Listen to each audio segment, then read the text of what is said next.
changes a lot of things because I was named captain.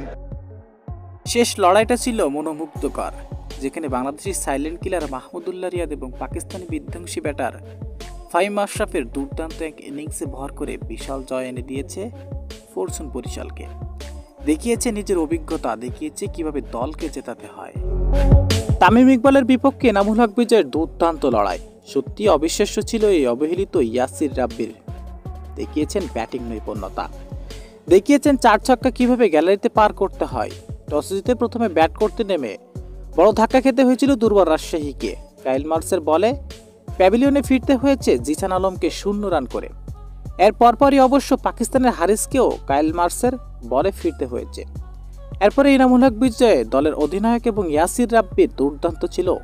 Enamul Haque 51 বল থেকে 65 run, Yasir রাব্বি 47 বল থেকে 94 run. পরে অবশ্যই রায়ান বারকে সঙ্গ দিতে নামতে হয়েছিল। তিনিও 8 বল থেকে 9 রান করে সর্বশেষ তামিমের বিপক্ষে 197 রান ছুড়ে দেন।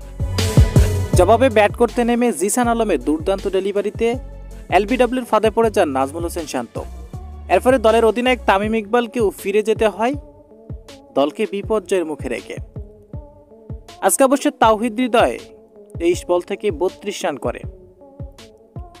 অন্যদিকে বিদেশি তারকাদের মধ্যে কায়েল মার 5 বল থেকে 6 রান করে ফিরে যেতে হয়। এরপরে মুশফিকুর রহিম তেমন ভালো ছন্দে ছিল না। এরপরে শাহিন শাহ আফ্রিদি দুর্দান্ত ছক্কায় 17 বল থেকে 27 রান করে তাকেও ফিরে যেতে হয়েছে। এরপরে মাহমুদুল্লাহ এবং ফাহিম আশরাফের দুর্দান্ত ইনিংস বহর করে দুর্বার রাজশাহীর বিপক্ষে ম্যাচ জিতে যায় ফরচুন বরিশাল।